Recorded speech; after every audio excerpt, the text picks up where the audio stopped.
하나님은 역전의 드라마를 쓰시는 분입니다. 믿으십니까? 우리 하나님은 역전의 드라마를 쓰시는 분이십니다.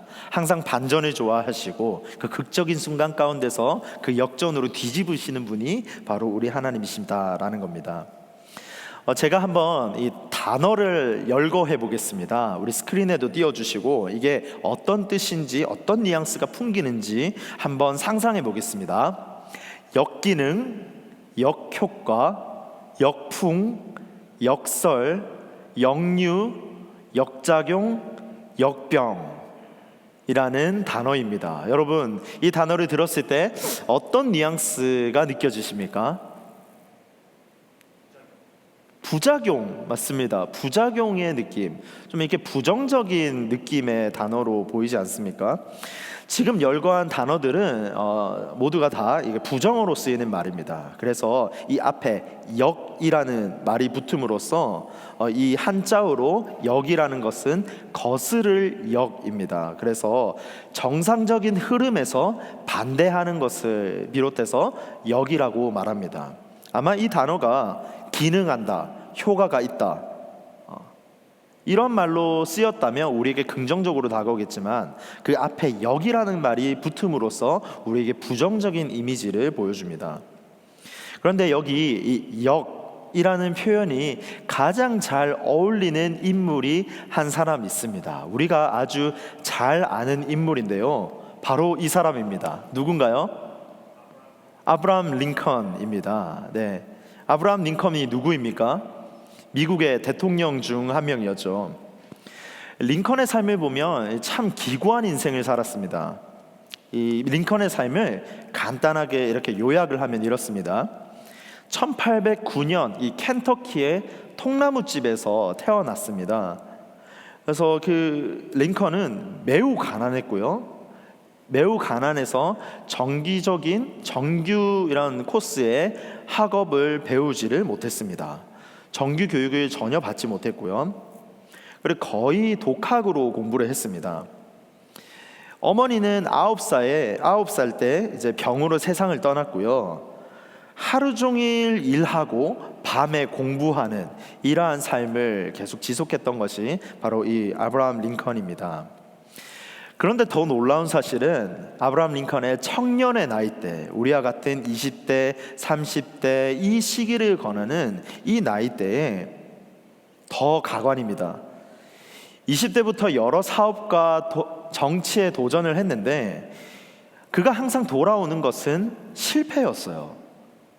도전을 했지만 받는 것은 실패의 인생이었습니다. 1831년에 사업을 실패했습니다. 1832년에 주의회 선거에 낙선합니다. 1833년에 사업을 또 실패합니다. 1835년에 약혼녀가 사망을 합니다. 1836년에 심각한 우울증을 겪습니다. 이후에도 선거에서 여러 차례 낙선을 합니다. 그래서 이것을 두고 역기능이라고 합니다. 역기능으로 시작한 그의 인생이 마감이 없어 보입니다. 그러나 이 아브라함 링컨은 결코 포기하지 않습니다. 그가 포기하지 않을 수 있었던 가장 큰 힘이 무엇이냐면 신앙에 있었어요. 하나님을 붙든 신앙, 그 고난 속에서도 하나님을 붙든 신앙이 있었습니다. 링컨은 어렸을 때부터 한 가지가 있었는데 그 품 안에 항상 성경이 있었습니다. 성경 말씀을 품고 성경 말씀을 읽었습니다. 인생의 위기 속에서 하나님을 찾습니다. 그래서 링컨은 이렇게 말합니다. 나는 자주 무릎을 꿇지 않으면 안 됐다. 나에게는 더 이상 다른 길이 없었기 때문이다 라고 말합니다.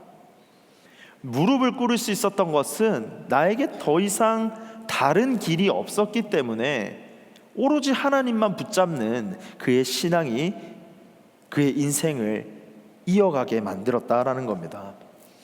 링컨의 삶을 보면 해마다 거듭된 실패가 있었는데 그의 인생에서는 천천히 걸어가도 그것을 문제 삼지 않았습니다. 빨리 걸어가는 것이 중요한 것이 아니라 천천히 걸어가도 그의 실패가 있을지라도 문제 삼지 않고 대신 그가 했던 것은 멈추지 않는 것입니다. 그래서 결국 1860년대 미국 제16대 대통령으로 당선하게 됩니다. 바로 역전의 드라마의 대표적인 인물입니다. 링컨이 남긴 업적으로 말미암아 미국에서는 그런 인종 간의 갈등들이 사라지는 것을 경험하고 있지 않습니까? 역기능에서 출발한 이 역전을 이룬 인생이 바로 링컨입니다. 그런데 오늘 읽은 본문에서 나오는 이 야베스라는 인물도 비슷한 인물입니다. 이 야베스가 누구인가라고 했을 때 야베스는 고통이 담긴 사람입니다. 그래서 역대상 4장 9절 말씀은 이렇게 기록합니다. 한번 읽어보겠습니다. 시작. 그의 어머니가 이르되 내가 수고로이 낳았다 하여 그의 이름을 야베스라 하였더라. 이 야베스라는 인물은요, 이 이름 안에 뜻이 있는데 고통, 슬픔이라는 뜻입니다. 이 당시 그 유대 사회에서 이름이라는 것은 그 사람의 정체성이고 그 사람이 평생 이렇게 살아갈 것이다, 살아왔다라는 것을 보여줍니다. 그래서 그 당시 이름을 통해서 그 사람의 정체성과 삶을 나타내는 경우가 많은데 야베스를 두고 수고로이 낳았다라고 성경은 기록하고 있습니다. 수고로이 낳았다. 이 산고의 고통을 통해서 야베스가 태어났다라고 기록합니다. 어머니의 큰 해산의 고통이 있었던 것으로 보입니다. 우리가 지금 살아가는 이 현대인의 사회 2025년에는 그렇게 생각하는 사람이 없겠지만 당시에 이 어머니가 해산의 고통, 이 해산을 할 때 굉장히 고통스러웠다라는 것은 저 집안이 지금 저주가 있구나, 지금 저 집안 가운데 뭔가 하나님의 저주가 있구나라는 인식 속에서 살아갔던 것이 그 당시 배경의 사회입니다. 오늘은 뭐 그렇게 생각하진 않죠. 그런데 당시에 상고로 나왔다는 것은 그 야베스의 인생과 그 일대 가운데 커다란 지금 불행이 있구나, 이 인생 가운데 지금 불행의 삶이 계속 이어지겠구나라는 생각이 있었습니다. 그래서 야베스는 태어날 때부터 이 고통이라는 사람, 너는 고통의 사람이구나라고 낙인 찍힌 채 살아가는 것이 바로 야베스의 인생이었습니다. 야베스의 배경을 보면 역대상 4장에 나옵니다. 이 역대상 4장을 보면 우리가 다 읽진 않지만 우리 성경을 보면요, 한 명 한 명씩 이름들을 열거하는 것이 나옵니다. 유다의 족보들을 열거하거든요. 누가 누구를 낳고 누가 누구를 낳고 쭉쭉쭉 열거해 갑니다. 그런데 이 야베스는 이 역대상 4장 안에서 이 긴 족보 안에서 유일하게 그의 삶과 기도의 내용이 적혀 있는 유일한 사람입니다. 야베스는 족보에서도 굉장히 특별한 인물로 지금 주목받고 있습니다. 보통 우리가 족보를 볼 때, 우리 여기 계신 분들도 족보라는 것을 본 적이 있나요? 이 족보를 보면 이름들이 나와 있습니다. 그러면 이름을 봤을 때 이분은 이런 업적이 있겠구나라고 우리가 구전을 통해서 들어서 알고 있습니다. 그런데 성경은 지금 야베스의 행실과 그의 기록에 대해서 기록하고 있다라는 겁니다. 뭔가 주목하고 있다라는 거죠. 그래서 야베스는 기도의 사람, 이 기도와 신앙으로 주목받는 사람이었습니다. 그의 인생이 특별히 하나님으로부터 주목받는 인생이었다라는 것을 우리가 성경을 통해서 유추해 볼 수가 있습니다. 당시 상황에서는 포로기였어요. 그래서 포로기 이후의 삶의 이야기가 담긴 게 오늘 본문의 내용입니다. 이스라엘 백성들이 지금 포로 생활에서 돌아왔다는 것을 한번 우리가 상상해 보겠습니다.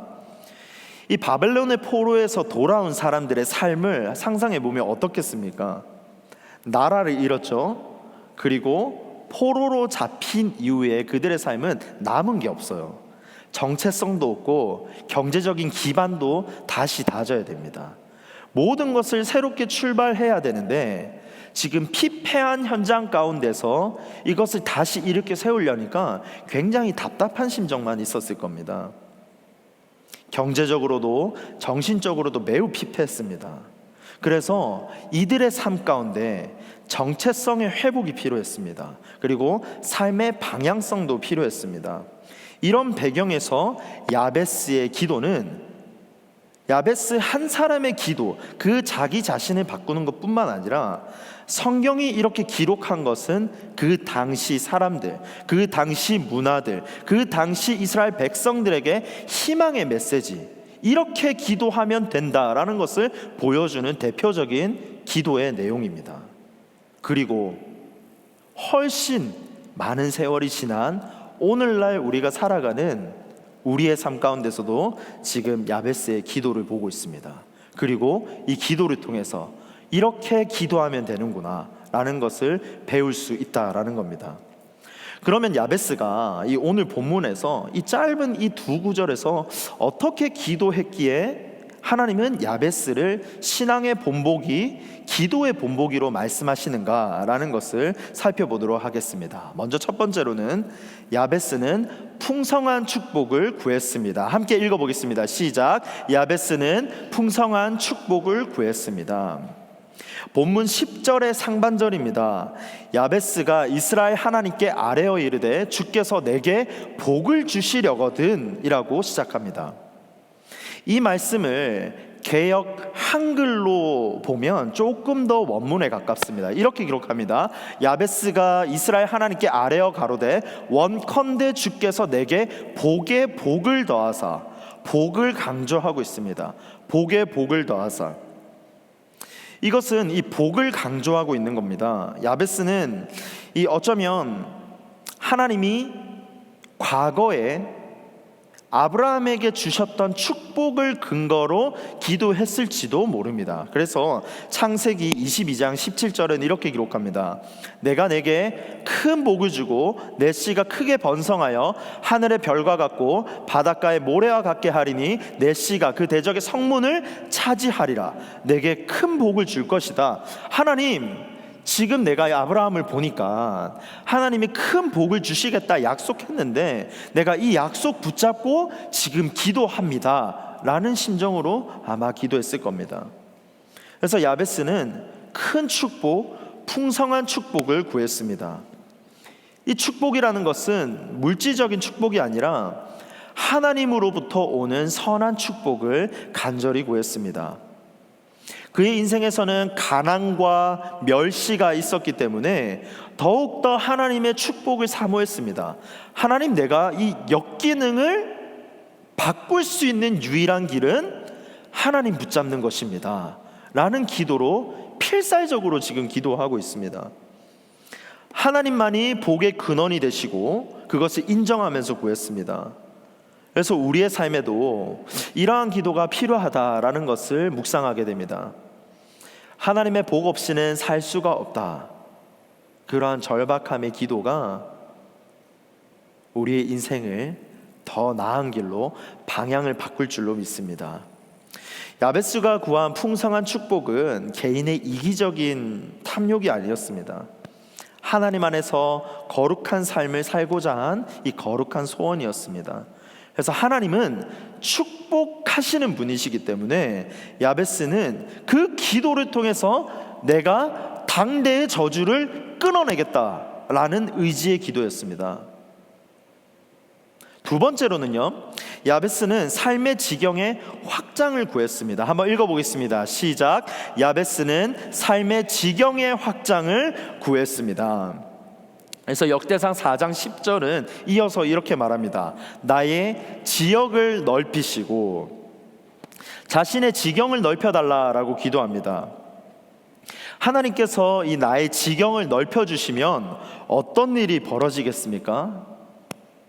하나님이 우리에게 맡겨주신 삶의 범위와 그리고 사명과 잠재력이 넓어지는 것을 경험하게 됩니다. 삶의 지경이 확장된다라는 것은 영적인 지경들이 넓어진다라는 겁니다. 그래서 삶의 지경이 넓어지면 기도가 깊어지고 말씀에 흠뻑 빠지게 됩니다. 이전보다 훨씬 놀라운 예배의 감격을 경험하게 됩니다. 더 깊은 차원으로 들어가게 됩니다.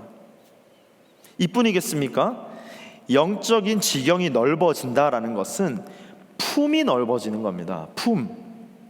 성품이 커집니다. 이 성품이 크다는 것은 우리의 용량이 커진다라는 겁니다. 용량이 커지면 품게 됩니다. 용량이 작으면 이만큼만 품을 수 있지만 용량이 계속 커지면 더 많은 것들도 품을 수 있다라는 겁니다. 속 좁은 사람이 바로 아량이 넓은 사람이 되고요, 강팍한 마음이 용납의 마음으로 커지는 것을 경험합니다. 그래서 보배로운 성령의 열매를 맺게 되는 거죠. 또한 이 삶의 지경이 확장된다라는 것은 사명의 지경이 확장되는 것을 말합니다. 나만을 위한 기도에서 이제 눈을 돌려서 사랑하는 지체들, 이웃들의 기도가 보이기 시작합니다. 한 사람도 품기 어려웠던 나 자신이 여러 사람을 품게 되는 변화를 경험합니다. 나 한 몸 건사하기 힘들었던 인생이었는데 한 나라를 품고 꿈꾸는 인생으로 바뀌게 됩니다. 삶의 지경이 확장되면 하나님께서 맡기시는 새로운 일들을 마주하게 됩니다. 그 새로운 일들 안에서 새로운 관계들이 나타나고 관계를 맺고 그 관계 안에서 이해의 폭이 더 넓어지게 됩니다. 삶의 지경이 확장된다라는 것은 우리 안에 잠재력이 커진다라는 겁니다. 우리 안에 무한한 잠재력을 보게 됩니다. 자신의 한계를 돌파하게 됩니다. 내가 지금까지 살았을 때는 이 정도면 됐지라고 생각했던 것이 그러한 정해놓은 틀을 끄게 됩니다. 자기 돌파, 자아 성장, 자아 초월이 일어납니다. 다 큰 나무를 보는 것이 아니라 그 안에 숨어있는 작은 씨앗을 봄으로써 자랄 수 있구나라는 시각을 갖게 된다라는 겁니다. 청년의 때는 무궁무진한 가능성이 있는 때라 믿습니다. 청년의 때가 주는 가장 큰 선물은 무한한 잠재력, 무궁무진한 힘이 있다라는 사실을 믿으시기 바랍니다. 지금 사업을 시작하시는 분들도 있고 직장을 준비하시는 분들도 있고 새로운 직장을 마주하기 위해서 지금 앞에 있는 분들도 계실 겁니다. 그러나 분명한 사실은 우리 안에 무한한 잠재력을 하나님이 심어주셨다. 그것을 통해서 하나님은 우리를 반드시 인도하실 거다라는 사실을 믿으시기 바랍니다. 끝날 때까지 끝난 것이 아니며 새로운 계획을 세울 수 있는 기회의 땅에 있는 것이 청년의 때라 믿습니다. 새로운 직장, 새로운 학업, 새로운 가정, 잠재되어 있는 경제력, 무한한 꿈을 펼칠 수 있는 미래가 우리 안에 잠재력으로 숨어 있음을 믿으시기 바랍니다. 마바 콜린스라는 사람은 이렇게 말합니다. 미켈란젤로가 모든 대리석 조각 안에는 천사가 갇혀 있다고 생각했듯이 나는 모든 학생 안에는 뛰어난 아이가 숨어 있다고 생각한다 라는 말이 있습니다. 야베스는 굉장히 티처블한 사람이었어요. 유연한 사람이었습니다. 그는 배우고 성장하길 원했습니다. 야베스는 자신 안에 잠자고 있는 뛰어난 아이를 본 것입니다. 내가 엮이는 가정에서 자랐다고 좌절하는 것이 아니라 하나님의 꿈을 붙잡고 무한한 가능성이 있다. 하나님이 나를 인도하시면 내 삶이 역전될 수 있다라는 것을 본 것이 바로 야베스의 삶입니다. 사회가 정해놓은 너는 지금 태어날 때부터 고통이잖아. 너의 한계선은 지금 이 정도까지밖에 아니야 라는 것을 그러한 제한선, 그러한 대기권을 뚫기를 원했던 사람이 바로 야베스입니다. 그는 미래를 보았습니다. 그 미래 안에 숨어있는 하나님을 보았습니다. 그분이 인도하실 것을 봤습니다. 그렇기 때문에 야베스는 이를 악물고 삶의 지경의 확장을 구한 겁니다. 세 번째로는요, 야베스는 하나님의 임재와 도우심을 구했습니다. 읽어보겠습니다. 시작. 야베스는 하나님의 임재와 도우심을 구했습니다. 역대상 4장 10절을 이어서 보면 이렇게 기록합니다. 주의 손으로 나를 도우사. 주의 손으로 나를 도우사. 하나님의 손은 능력과 임재를 상징합니다.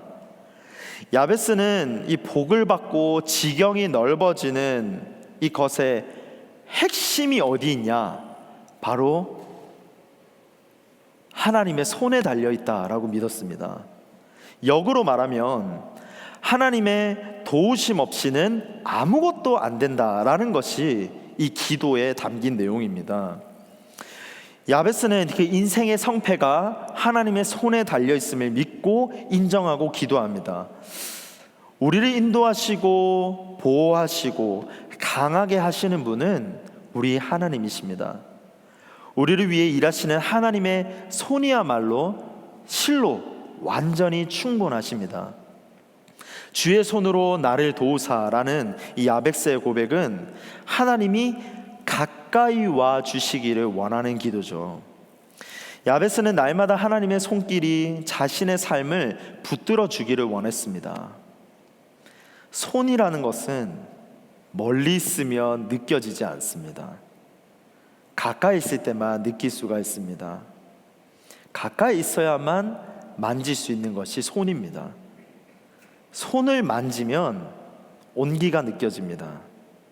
우리 옆에 분들과 이렇게 한번 해보겠습니다. 옆에 분들이 보시면서 우리 하이파이브 한번 해보겠습니다. 이렇게 하이파이브. 가까이 있기 때문에 옆에 분들과 하이파이브를 하면서 그 사람의 온기를 느낄 수 있습니다. 마찬가지 원리입니다. 우리가 하나님께 가까이 가서 하나님과의 손에 터치가 있을 때 하나님의 온기를 느낄 수 있는 겁니다. 성경은 손에 관한 이야기가 많이 등장하는데 이 병든 자가 예수님의 손을 만지자 나음을 얻죠. 마태복음 8장 3절입니다. 예수께서 손을 내밀어 그에게 대시며 이르시되 내가 원하노니 깨끗함을 받으라 하시니 즉시 그의 나병이 깨끗하여 진지라. 손을 내밀어 터치하시니 나병이 낫는 치유의 역사가 일어납니다. 예수님의 손은 차가운 손이 아닙니다. 치유하시는 따뜻한 손입니다. 거절당하고 외면받았던 자들이 예수님의 손을 만지자 회복을 경험합니다. 예수님의 손을 만지자 죽은 소녀가 일어납니다. 마가복음 5장 41절입니다. 그 아이의 손을 잡고 이르시되 달리다고 하시니 번역하면 곧 내가 내게 말하노니 소녀야 일어나라 하심이라. 원래 죽은 자는 힘이 없습니다. 그래서 살아있는 자가 건져줘야만 일어날 수가 있는 겁니다. 예수님의 손은 소녀의 손을 잡아 일으킨 손입니다. 생명을 준 손입니다. 바로 생명의 손이 예수님의 손이었습니다. 예수님의 손은 생명을 일으키십니다. 제가 선교지에 가서 한번 물에 빠져가지고 고생을 한 적이 있습니다. 그래서 제 스스로 이렇게 나오지를 못하겠더라고요. 제가 필리핀에 가서 물놀이를 하다가 이렇게 물에 빠졌는데 막 허우적거리고 있을 때 갑자기 저기 하늘에서 이렇게 손이 하나 이렇게 딱 나오는데 같이 선교팀에 갔던 그 큰 형님이 저를 이렇게 건져주는 경험이 있었습니다. 그 짧은 찰나의 순간이었는데 제가 구원이랑 이런 것이구나 라는 것을 알게 됐습니다. 물 속에서 내가 아무것도 할 수 없을 때 그 외부의 강력한 힘의 손으로 말미암아 내가 건짐받는 것, 예수님의 손이라는 것이 바로 우리에게 생명을 주는 손임을 믿으시기 바랍니다. 야베스는 하나님이 그의 인생을 도와주실 것을 믿었습니다. 사랑하는 청년 여러분, 여러분 다 손 있으시죠? 여러분은 지금 누구의 손을 잡고 계십니까? 저를 따라 한번 해보겠습니다. 한번 왼손을 올려볼까요? 왼손. 이 왼손은 내 손입니다. 자기 손입니다. 오른손을 들어보겠습니다. 이 오른손은 예수님의 손입니다. 내 손과 예수님의 손이 만나면 어떻게 됩니까? 하나님을 보게 됩니다. 이게 기도의 원리입니다. 내가 예수 그리스도의 손을 붙잡고 기도했을 때 하나님의 역사를 보는 것이 우리가 이 땅을 살아가는 그리스도인들에게 주는 하나님의 축복임을 믿으시기 바랍니다. 주님, 내 삶 깊숙이 개입해 주시옵소서. 가까이 와서 나를 만나 주시옵소서. 내 손과 주님의 손이 만나면 하나님을 보게 되는 줄 믿습니다. 그리고 하나님의 인재를 통해서 그 마음에 차가웠던 냉랭했던 마음이 아니라 따뜻한 온기로 채워질 것을 믿으시기 바랍니다. 온기가 느껴지고 상처는 치유되고 두려움은 떠나가고 삶의 목적도 회복도 일어나는 줄 믿습니다. 오늘 이후에 이 말씀을 통해서 이 여러분의 기도가 야베스의 기도처럼 하나님의 임재와 도우심이 날마다 따라다니는 인생 되기를 주님의 이름으로 축복합니다. 마지막 네 번째로는 야베스는 보호하심과 거룩함을 구했습니다. 읽어보겠습니다. 시작. 야베스는 보호하심과 거룩함을 구했습니다. 역대상 4장 10절을 이어서 보며 이렇게 기록하죠. 나로 환난을 벗어나 내게 근심이 없게 하옵소서. 환난을 벗어나게 해달라라는 이 기도는 고통의 굴레를 끊게 해달라라는 기도입니다. 자신의 이름, 고통, 이 야베스의 이름을 넘어서는 간구입니다. 야베스는 고통을 회피하지 않습니다. 고통을 직면했습니다. 고통을 정확하게 직면합니다. 그리고 삶 전체의 회복을 바라보면서 기도합니다. 그래서 환난이라는 이 단어 안에는 악, 해로움, 제약, 재앙이라는 뜻이 숨어 있습니다. 야베스는 그의 평생의 이름과 싸워서 살았던 사람이 바로 야베스입니다. 이름의 운명과 싸웠던 사람입니다. 당시 상황은 전쟁이 있었고 포로가 있었고 상실이 있었고 고통이 있었습니다. 하지만 야베스는 그러한 악한 영향력으로부터 분리되기를 원했습니다. 그래서 거룩함을 구했습니다. 야베스는 바로 기도로 운명을 바꿉니다. 근심이 없게 해달라라는 기도는 하나님의 보호 아래서 미래를 살고자 하는 기도입니다. 하나님의 보호가 있어야지 삶의 평안함이 있고요, 안정된 미래가 있습니다. 고난이 있더라도 고난이 끝나고 고난 이후에도 근심이 없는 평안한 삶을 살아가는 것이 중요합니다. 상황이 다 정리돼도요, 우리 내면이 불안하면 굉장히 고통스럽습니다. 상황이 정리돼도 내면의 평안함을 얻고 살아가는 것이 진짜 하나님이 주시는 축복인 줄로 믿습니다. 삶의 외적인 변화가 아니라 내면의 평안도 구하는 겁니다. 그래서 야베스는 하나님의 보호 아래 살게 되면 근심 없는 삶이 가능하다고 믿었습니다. 그래서 야베스는 방금 본 것처럼 4가지 기도를 합니다. 풍성한 축복을 구하고요, 삶의 지경의 확장을 구하고요, 하나님의 임재와 도우심을 구하고 보호하심과 거룩함을 구합니다. 이렇게 기도한 결과가 무엇인지 아십니까? 역대상 4장 10절의 마지막 부분을 함께 읽어보겠습니다. 시작. 하나님이 그가 구한 것을 허락하셨더라.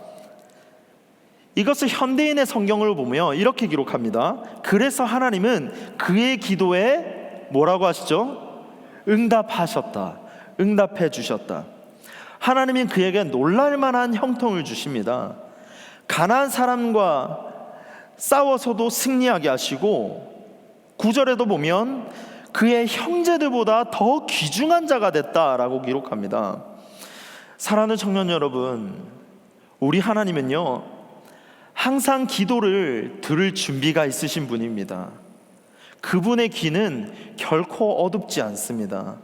하나님의 귀는 항상 열려 있습니다. 하나님은 작은 소리도 듣습니다. 왜냐하면 하나님은 우리 한 사람 한 사람에게 관심이 많기 때문입니다. 제가 결혼하고 나서 굉장히 놀라운 점을 하나 발견했습니다. 작은 소리가 들립니다. 제 아이들의 소리가 들리기 시작했습니다. 그런데 저보다 더 잘 듣는 사람을 발견했습니다. 누굴까요? 제 아내였어요. 정말 모성애의 힘을 정말 놀랍게 발견했습니다. 아빠는 못 듣는 소리를 엄마는 듣습니다. 아마도 야베스는 그 엄마의 뱃속에 있는 그 야베스라는 그 태아의 그 음성을 엄마는 이미 듣고 있었을지도 모릅니다. 그 고통의 순간, 그 고통을 엄마는 이미 예견하고 그 소리를 들었을지도 모릅니다. 그래서 야베스가 그 뱃속에 있으면서도 그 바운더리를 넘어서는 그 기도를 들었을지도 모릅니다.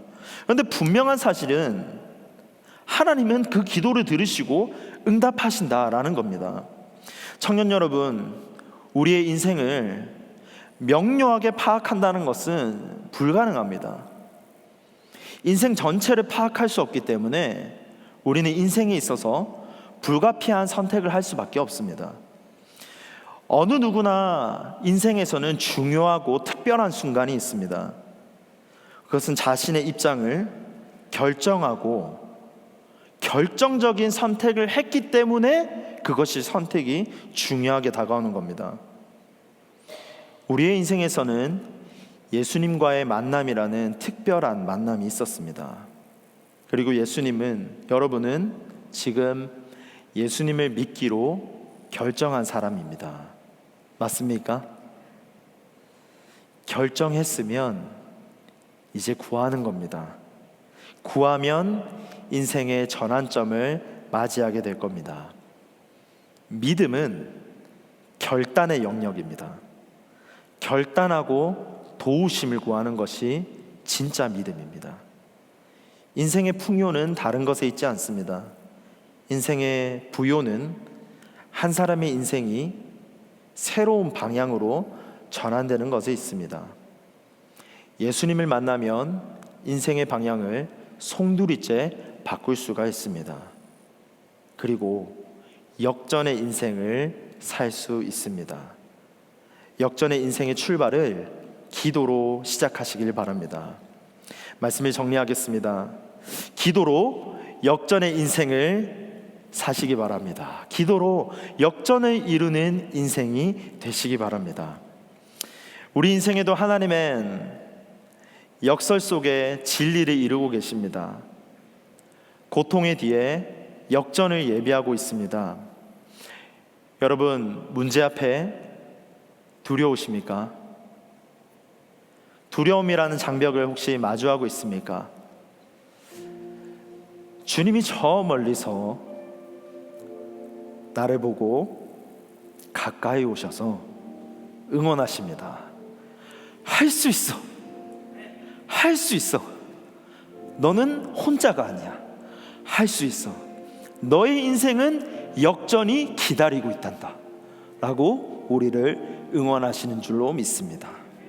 오늘 이 말씀을 통해서 야베스처럼 기도로 역전을 이루는 인생이 되기를 주님의 이름으로 축복합니다. 기도의 자리로 나오시고요, 새벽을 깨우시고요, 저녁을 깨우시고 그 기도를 통해서 인생의 역전을 맛보는 우리 모든 청년분들 되시기를 주님의 이름으로 축복합니다. 함께 기도하겠습니다. 하나님 안에서는 흙수저나 금수저가 없습니다. 한 사람 한 사람이 존귀하게 하나님이 창조하신 존귀한, 세상에서 가장 존귀한 자로 창조하신 자가 바로 나 자신인 줄로 믿습니다. 하나님, 내가 기도로 역전의 인생을 살기를 원합니다. 기도로 하나님의 드라마를 쓰기를 원합니다. 주님께서 나를 부시고 할 수 있다 하시며 그 물 위를 걸을 수 있도록 인도하신 주님을 바라보며 오늘을 살아가기를 원합니다. 감사드리며 살아계신 예수 그리스도 이름으로 기도합니다. 아멘.